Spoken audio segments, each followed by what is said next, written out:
Mia? What's this about you coming to visit this weekend? I don't remember giving my permission for you to come. What do you even want? This isn't a holiday coming up, so there's no reason for you to lounge around my house. Don't you understand that you are just a stranger? You can't just pop by every time you feel like it. You should be more considerate about other people's convenience, you know. Stranger? I get that you don't like me, but I've been married to Tom for 3 years now. You could at least accept that I'm your daughter-in-law. Anyway, it's not like I decided that I wanted to visit either. I already know that my presence bothers you, so if I could avoid going, I would. I'm just visiting because I've been invited to come, and it would be rude to keep on declining. Can't we at least be civil for the sake of the loved ones around us? Tom says that he wants to watch the baseball game with his dad, and I'm just tagging along because Ted wants to see me too. Is it really that big a deal? I would understand the overreaction if I was bothering you every weekend, but I've tried to keep my distance in my own way, and I've only gone to visit when Ted really insists that I come see you both. Even then, you still make a fuss about how I'm being so selfish and how I'm in the way. In the first place, I don't understand why you hate me so much and what I've done wrong. I've tried to be as sympathetic as possible, but to be honest, it's getting really tiring. The problem is that you don't know your place. I don't like the fact that you act as though you're part of our family when you come to visit, even though you don't belong here. You need to be more aware of the fact that you are just a stranger. And yet you come to my house, eat the food I've prepared as though it's all a matter of course. Even though the food I have made is meant for family, not for outsiders like you. It annoys me to no end that you think you can waltz and lounge around my house as though it's your own. I don't understand the nerve. How on earth your parents raised you, I have no idea. But they've clearly failed to raise you into a responsible and considerate adult. I wish I could give them a tip or two about how they should have brought you up, but even if I did that, it's much too late. No amount of discipline can change your horrible attitude now. I think it's weirder that you refuse to accept me as part of your family, even though I'm married to your son. I thought marriage was supposed to bring people, two families, together, not make me feel as though I'm unworthy of being treated equally. What do you expect me to do? I've offered to help out with the cooking before, but you refuse to let me touch anything as though I'm contaminated or something. So what should I try next? Bring my own packed lunch when we're supposed to be having a family dinner? Should I sit on the floor instead of sitting at the table when we're eating? If that'll please you, I'd be happy to do so. It'd be a lot easier to do all those things instead of having to suffer the silent treatment and glares you give me. But I'm sure that doing those things will raise a lot of eyebrows among the other family members that are attending, and Ted is much too kind to let me do any of that. So I think your only choice is to accept that I'm family and try to get along with me like I've been trying to do with you. Let's be civil, for Tom and Ted's sake. Why can't you understand that your defiant attitude is the problem? You're always so sarcastic and bossy, and it gets on my nerves. You need to show more respect towards your elders, especially to the mother of your own husband. If we're talking about sarcastic and bossy, I think you'd win by a mile. That's the attitude I'm talking about. You should listen to yourself speak! I've never met someone with so much cheek! On top of that, you're always turning up with Tom and getting in the way of our family time. Why can't you let him come home to visit by himself and leave us in peace? Don't you feel guilty for coming between a mother and her son? Honestly, the way you act tells me that the only thing you think about is yourself. You are a selfish woman, and I knew it was a mistake to let Tom marry you. I know that you don't want me visiting, so I try and avoid going as much as I can, too. But whenever I say that I can't make it to a dinner or a gathering, Ted always offers to change the date to one that's more convenient for me, saying that he wants everyone included. If you want me to stop coming, I hope you understand that you'll have to explain why I can't come to your husband first. Unlike you, he actually treats me like an actual daughter and wants to see all of us together. The more I say no to Ted, the more he worries that I don't feel welcome, which is actually true, but of course, I don't have the heart to tell that to his face. He's not the reason why I don't feel like I belong with you at all. And Melissa is a great little sister. She is the best sister-in-law I could have ever hoped for, and she seems like she's really fond of me too. I consider you all an important part of my life with Tom, and I want to spend time with Ted and Melissa too. I don't see why there's a problem with me visiting every now and again. I'm telling you that you're not just visiting my home. You're getting in the way of my quality time with my family. You should be more aware of the trouble you're causing us. You're just a stranger, so don't act so friendly with my husband and daughter. You can't seriously think that they actually like you. They just say all those things because they have to keep up appearances. You don't even understand that, do you? So you think that you can barge your way into my home on the weekend? Don't make me repeat myself. You don't belong here. You've got nerve, thinking that you have the right to invade our personal space. I understand that you really aren't listening to anything I say, and don't even care to try. If you really don't want me visiting your home this weekend, I'll try and figure out a way to avoid it. I'll have to talk to Tom, and he'll most likely be disappointed that I can't come with him. But I'll find a way for him to visit without me going with him. He was saying that he might want to drink while watching the game, so I was going to go with him so I could drive him home, but I guess that's out of the question. Don't talk about him like he's a child. He can get there without your help. And of course he can drink all he wants. He was living here until he left for university, and his room is still available for him to sleep in. He can stay the night. This is Tom's home, not yours. It's a matter of course for him to come home, but there's no space for you to stay. I don't care what excuse you make, but I don't want you coming here. I don't remember giving birth to you, so I have no obligation to treat you like a daughter. You may be married to Tom, but that doesn't make any difference. I never liked you, and don't plan on trying. My son deserves much better, so if anything, he should just stay here where he belongs, not with you. I don't remember being raised by someone so overbearing either. I understand that you love Tom, but I love him too, and he chose to marry me, so you should respect his wishes too. I think that includes wanting us to get along.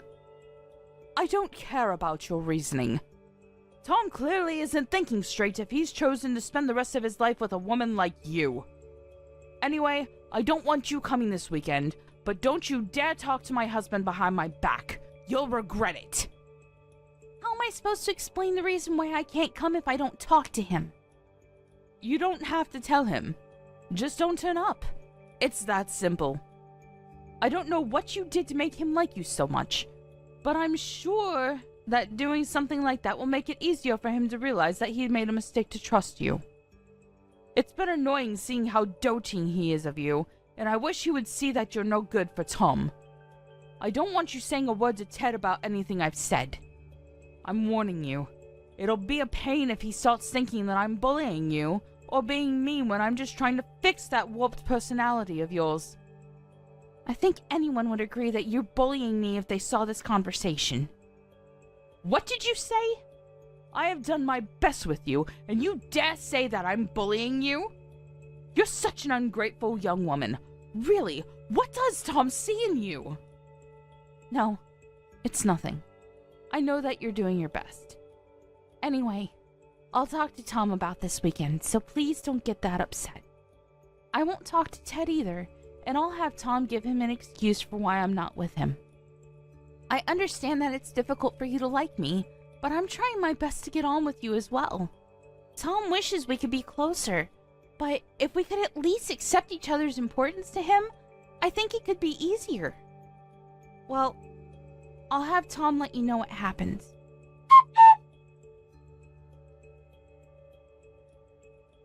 You know the trip to your parents' house we were planning for this weekend? I think I'll pass after all. Huh? But I thought we already decided we would go together. Why did you change your mind all of a sudden? Did something come up at work? If it's not work, could you reschedule whatever it is for another day? I already told my dad that you're coming, so I can't tell him that you changed your mind.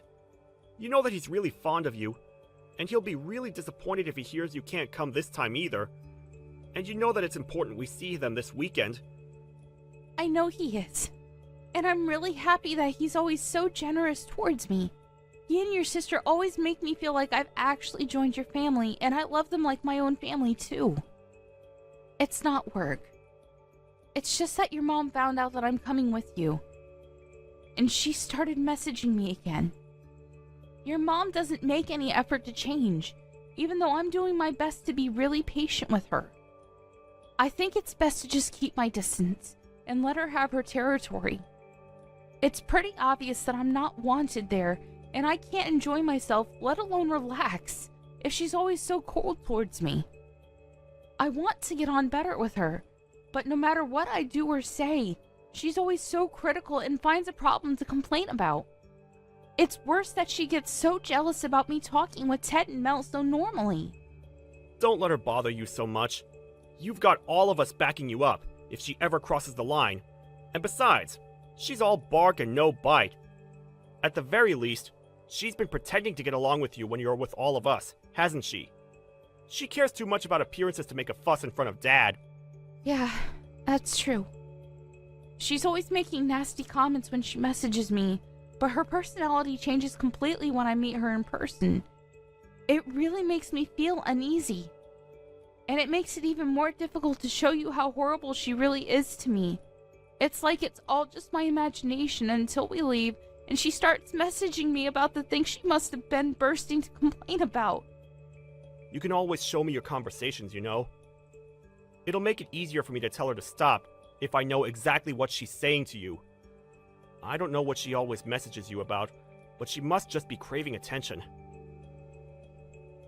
I know that you've already spent a lot of time trying to get to know her and find something you have in common, but she probably needs more time to accept that she doesn't have me to herself. She was always really overprotective of me, and now that she's feeling lonely, she's probably taking it out on you. That's not your fault, and it's wrong of her to do that. So if she does say anything when we go this weekend, tell me. I'll stop her, and won't let her say anything to you. So don't worry. You don't even have to talk to her. You can spend the day with me and Dad, and Mel will be there in the evening, so you can have her stick with you too. Also, I was hoping that we could take it easy and have a few drinks, so we might end up spending the night. Do you think you'll be okay with that? What? You want to spend the night? No way! Even if there was a 1 in a million chance I'd be okay with it, there's no way your mom would be. Tom, I don't want to stay the night. I can already imagine the mood she'll be in the morning, and the way she'll grumble about the crease on my PJs, or that I used too much toothpaste, or that I didn't wake up early enough to help with making breakfast. I can't get anything right with her. Please, Mia, I'm begging you. It's the first game of the season, and I don't want to miss it. Dad and I have been looking forward to this for months. I want to watch until the end, and I'll be drinking, so I can't drive us home. It'll be easier to just stay the night. Please? I won't make you come with me the next time I go to visit. You just have to visit this time, so we can give them the news. I'll go. But I'll drive us home. That's what I always end up doing anyway. This time is no different to every other visit we've made. You know why I don't want to make you do that. You'll be just as tired as I'll be. Maybe even more because of my mom's attitude, and because you're moving around for 2. Plus, the game might continue until late, and by the time it's over, it'll be pitch black outside. I don't want to risk anything, especially not now. You understand that, right? Yeah, I know why you're worried. I don't want to risk anything either. All right, then will you promise me this? If your mom starts picking a fight, will you please come between us? I don't think I can handle any more stress from her. Even if I try and ignore her, she just starts name-calling and accusing me of being disrespectful. So you've got to stop her before I actually lose my temper with her. Of course I won't. Leave it all to me. Even if she's my mom, I can't let her keep on hurting your feelings like this. She's got to understand that you deserve her respect too. Thank you, honey. If you're that sure, then I'll trust you and I'll just focus on announcing the news on Sunday morning. Are you an idiot? What the hell is wrong with you? I think that's my line. I can't believe you would do something so stupid. I always thought that the way you were so two-faced towards me was off, but I never thought you would go this far. I hope you understand that I am never going back to your house ever again. I never want to see your face. I'm going home. Go home for all I care. I'm glad you finally understand. You were never welcome here in the first place. There's no place for you here.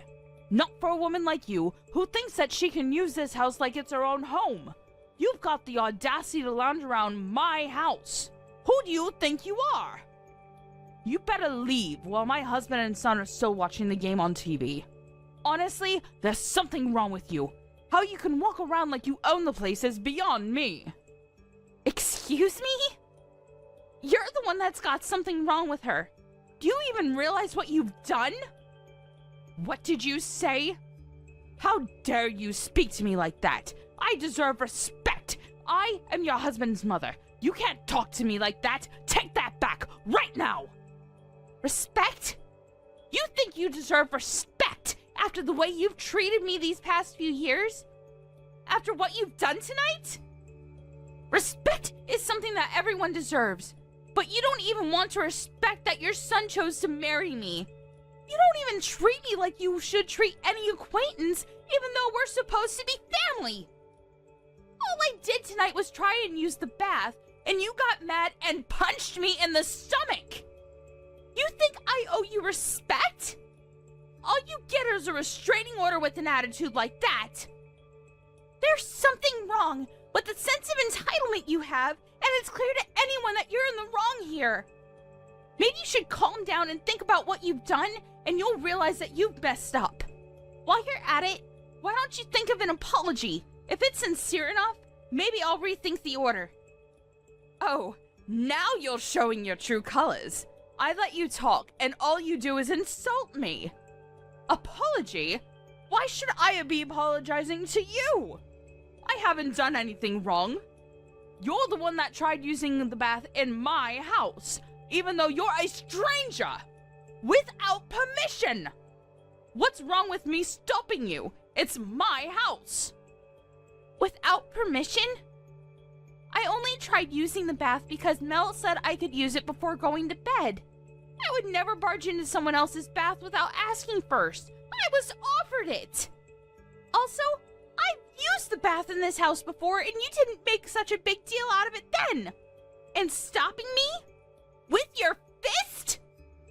You can't just ask me not to use your bathroom like an adult?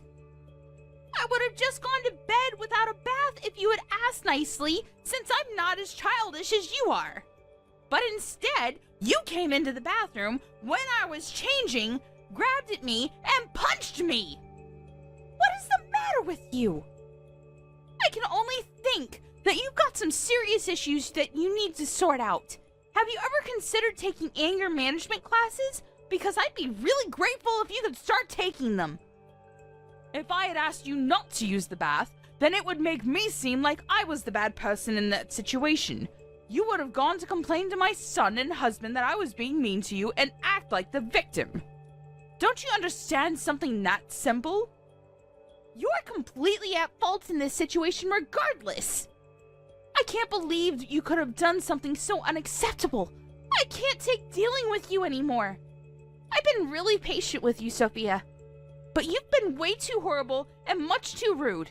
I'm not going to take any more disrespect. I don't think anyone can blame me for being so angry. To be honest, I don't think anyone could blame me if I hit you back involuntarily. But unlike you, I don't believe violence is the answer. I want you to be able to understand that what you did was wrong, and I would never be able to do that if I had acted on impulse and stooped down to your level. Excuse me? I'm at fault. Even though you're the one that used my bath? How many times do I have to tell you that you're just a stranger in this house, and you don't get to use this house like the rest of us do? What's so bad about me disciplining you for not listening to what I said? You're like a dog that peed on the floor. You need to be taught a lesson. A dog? My God. You're going to regret ever having said that, and ever having punched me. What? Are you threatening me? What are you going to do? What on earth do you think you can do? I'm really pissed off right now, so you'd better not test me. I'm going to tell your entire family what you did. There's no way Tom or Ted or Melissa will want to stay with you after they hear what you've done. I'm going to get my revenge for the way you treated me, and you're going to be a very lonely old woman. Oh, really? Try it. There's nothing you can hold against me. They're my family, and there's no way that they'll choose you over me. I came first. Ted's my husband, and Tom and Melissa are my children. They'll support what I did, and they won't ever side with a stranger like you. Do you know why? Because they're not your family. You're just a stranger. This is my house and my family. I come first. You know what? I've had enough talking sense into you. I'm going home. But you better prepare yourself. I'm not going to forget about this, and I'm not going to let you get away with it. I've had enough of keeping quiet about the things you've said and done to me up until now. I thought it was best not to say anything so that it wouldn't ruin your relationship with Tom, but you've gone and blown it up yourself. When he finds out what you've done, you'll be sorry. I don't think we'll ever meet again. Goodbye. Mia? Mia, answer me! You've got to come back. Where are you? Hurry up and get back here. Right now, Mia. Would you please stop messaging me? I'm ignoring your messages for a reason, and ordering me around isn't going to help anything. I have no obligation to listen to anything you say to me. Actually, I never had any obligation to, so you should be thankful that I was so reasonable up until now. If you're going to complain about the stuff I left there, I'm going to go and collect it when I go to pick Tom up.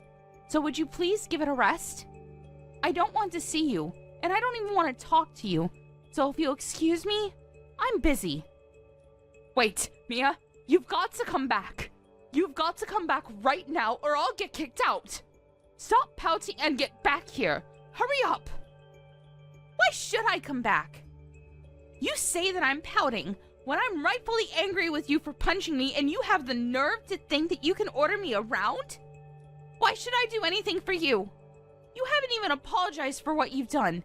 As long as you think you haven't done anything wrong, I don't feel comfortable talking to you. What? You expect me to apologize to you? For what? Why should I? You're the one that should be apologizing to me for making me the bad person. Oh, well, that's a shame.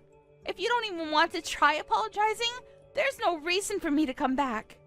I guess it's difficult for someone as self-centered as you to understand when you've done something bad. Well, it's not like I would have forgiven you that easily after everything I've had to suffer. The best thing for me to do is just keep a distance and prioritize myself. I've got to put my physical and mental health first. Who the hell do you think you are? You think I owe you an apology? And you say that you wouldn't have forgiven me anyway? Since when do I have to ask for your forgiveness? I'm your mother-in-law. You owe me respect. If I tell you to do something, you should shut up and do it. So shut up and come back right now. I'm ordering you.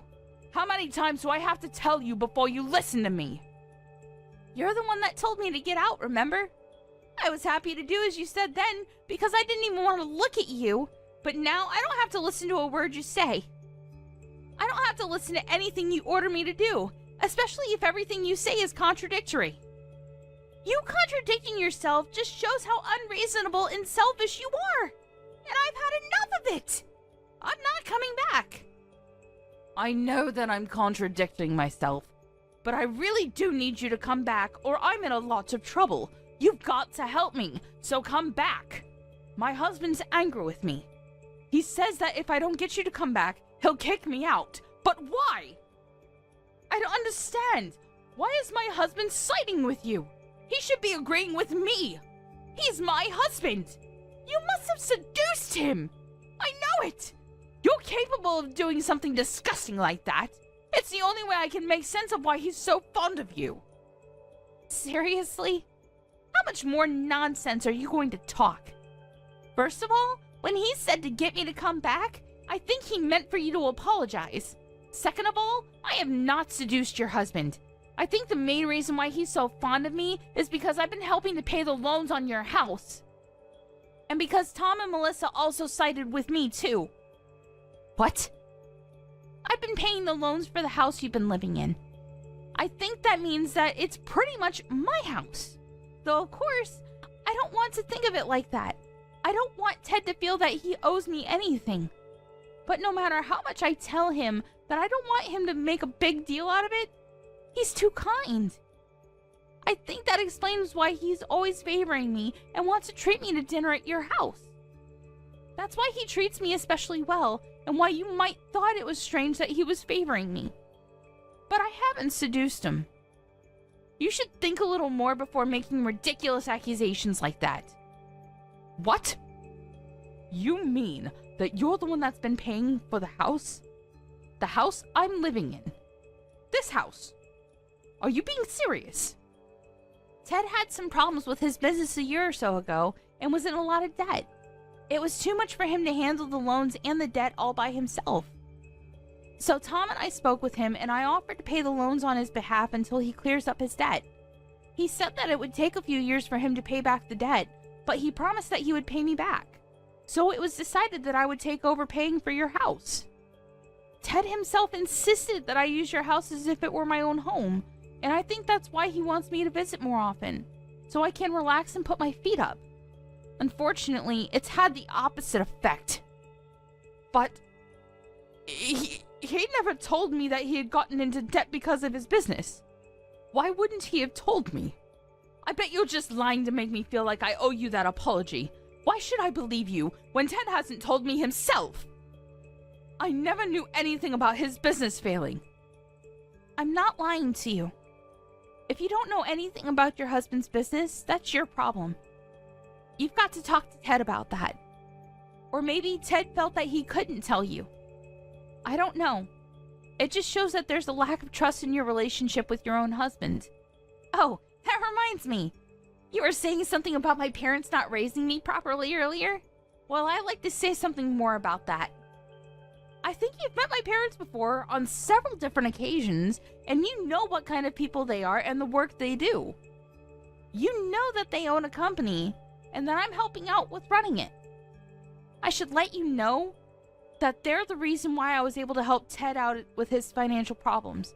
You owe my parents just as much as Ted does, and yet you insulted them in their child-raising methods and insulted me.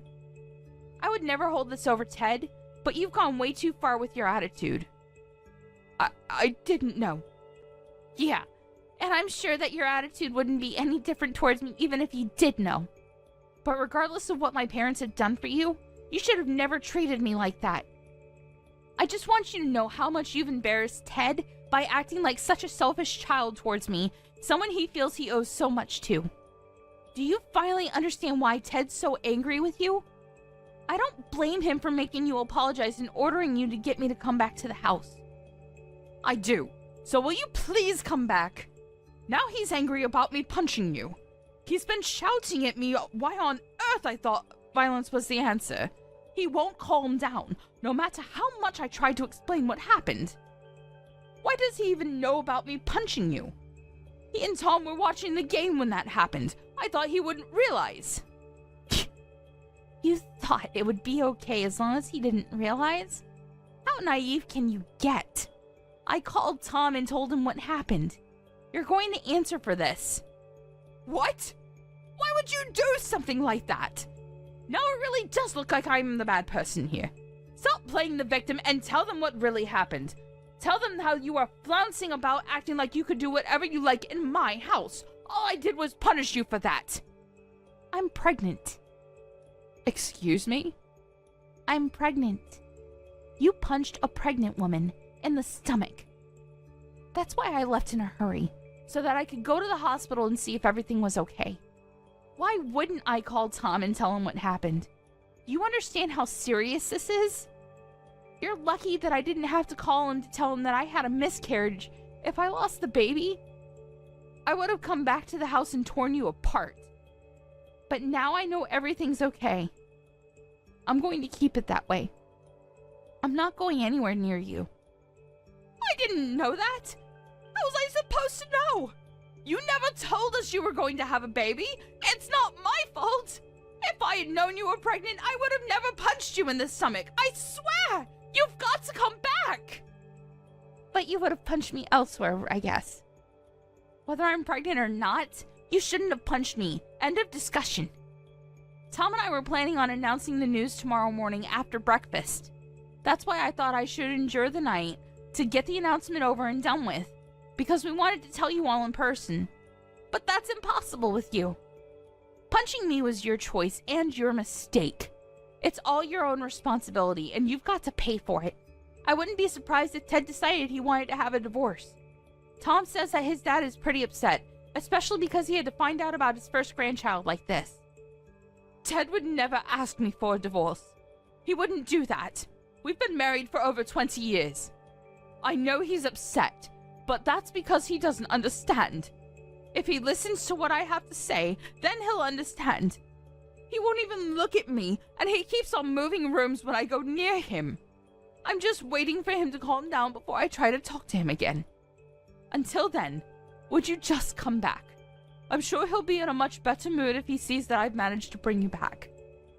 It looks like this has all been a big misunderstanding, so if we could just talk this all through, I'm sure we can get along. Get along? Even though you won't apologize for punching me? I don't have anything to say to you. You're a danger to me and my baby. That's all I have to say. A danger? Mia, you're overreacting. I didn't know you were pregnant. I wouldn't have done anything if I knew. I don't care. Say all the excuses you want, but there's nothing that will make me change my mind. You should think about what you've done, and think about how wrong it was for you to punch me, regardless of whether I was pregnant or not. I've tried a lot these past few years to talk things through, to just obediently do everything you say and keep my distance. But no matter what, it hasn't been enough to get you to accept that I've married your son. I don't think that I have the time or energy to waste on you anymore. I'd rather put all of that into raising my baby into a person that respects other people. Up until now, you've done a good job of hiding your true nature from your son and husband, but now you revealed everything to them yourself. Now you'll just reap what you've sown. All the things that you've said to me, the chores you forced me to do and complained about, the insults, they're all going to come back to haunt you.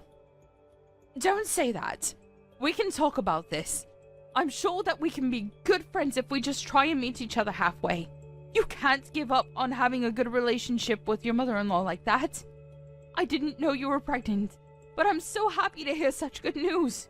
I want to hear more about the baby. When did you realize you were pregnant? When the doctor thinks it's due? Please, talk to me. And I'm grateful that you helped my husband when he needed it. I didn't know, but now I do. I'm aware that we owe you so much. I was wrong about you for being a terrible daughter-in-law, and I want us to get along. Please, this is all just a misunderstanding. I want us to be friends, so please, come back and let's start over. You can't just ignore me forever. I want to be part of your lives and to help take care of the baby when it's born. No, thank you. You don't have to be that stubborn. You've got to understand that I'm making an effort to reach out to you. And what about the effort I've made up until now? You didn't think much of that, did you? Besides, even Tom has had enough of you. Neither of us thought that you could go this far, so it's not his fault, but he's shocked and ashamed that you could have hit me like that. He's upset that he didn't realize before it happened But now he's realized that he needs to make his priorities clear. He agrees that I shouldn't come back there. So stop messaging me. We don't want anything to do with you. I'm sorry. I really am. I'll apologize as much as you want me to, so please don't cut me out of your lives. You finally feel like apologizing? It's too little too late. That punch was the straw on the camel's back. Goodbye, Sophia. I don't want you coming near me or my family, and of course that means you can't meet your grandchild. But I guess you must be really glad that it turned out the way you wanted it to. Now we really are strangers. In the end, Sophia not only lost the chance to bond with her daughter-in-law, but she also lost her own son, who announced that he wanted to cut ties with her. She also lost her chance to meet her first grandchild. No matter how much she begged him, Tom refused to tell her when the baby was due, and he left his parents' house before she could ask anything more. Ted was furious that she hadn't apologized to Mia properly, and demanded a divorce. He was ashamed that she could have treated Mia so badly and criticized her for not making her feel welcome. He wouldn't listen when she cried and wailed at him to forgive her, and only said that as long as Mia couldn't forgive her, he didn't want to even look at her. Their daughter Melissa had heard everything that happened from her brother, and she was appalled that her mother could do something so low. She was told that she didn't deserve to stay in the house that Mia had paid for after the way she treated her, and ended up being kicked out of the house by both her husband and her daughter, and was told to never come back. The night she was kicked out of the house was the coldest night of the year, and she had nowhere else to go, so she used all the money she had on her to get to her son's house in the hope that she could talk to Mia again. When she turned up on their doorstep, they refused to let her in and told her to leave. She begged them to at least let her use their bath so that she could warm up after coming so far. But, unsurprisingly, their reply was negative. They both answered that they didn't want to let a stranger use their bath, and Sophia was shut out of their home. She cried and pleaded with them to open the door, but nobody would come. I don't know what she expected. It was her own fault for the way she behaved towards Mia, and crying wouldn't fix anything. The only thing Sophia could do now was reflect on her actions. As for Mia, the doctors let her know that the impact of the punch didn't have any effect on the baby, and assured her that the bruising she had would disappear in a few days. A few months later, she gave birth to a healthy, beautiful baby, and her family and Tom's family all celebrated the birth with dinner at Ted's house. Unfortunately for Sophia, the invitation to see the baby never came.